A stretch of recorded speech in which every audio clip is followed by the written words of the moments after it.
ডাল ভাত খিচুড়ির সাথে ওই একঘেয়ে বেগুন ভাজা, আলু ভাজা না খেয়ে একবার এইরকম নতুনত্বভাবেও বানাতে পারেন। ২ টো কাঁচকলা গরম জলে সামান্য লবণ দিয়ে ৫ মিনিটের জন্য ব্লাঞ্চ করে নিন, যাতে বাইরেটা নরম হয় আর ভেতরটা সামান্য কাঁচা থাকে। গোল করে কাটা বেগুনের পিসগুলোতে এইভাবে ছুরি দিয়ে সামান্য করে চিড়ে দিন। একটা প্লেটে ১ চামচ করে কাশ্মীরি লঙ্কার গুঁড়ো, ঝাল লঙ্কার গুঁড়ো, হলুদ গুঁড়ো, ২ চামচ ভাজা জিরের গুঁড়ো, ১ চামচ হিং, এটা অবশ্যই দেবেন, গ্যাস অম্বল হবে না। ১ চামচ চাট মসলা বা আমচুর পাউডার দিতে পারেন। ১ চামচ বিট লবণ দিয়ে ভালো করে মিশিয়ে নিন। এবার বেগুনের পিসগুলো এই মসলার সাথে ভালো করে মাখিয়ে নিন। সিদ্ধ কাঁচকলা ঠান্ডা হয়ে গেলে খোসাটা ছাড়িয়ে নিন। একটা গোটা কাঁচকলাকে সমান ৪ ভাগে ৪ টি পিস করুন। এর থেকে ছোট, ছোট পিস করবেন না। এবার গরম তেলে কাঁচকলার পিসগুলোকে বেশ মুচমুচে করে ভেজে নিন।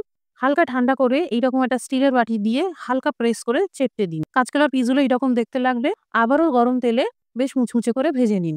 এবার যে মসলাটা তৈরি করা হলো, কাঁচকলার পিসগুলোতে ভালো করে মাখিয়ে নিন।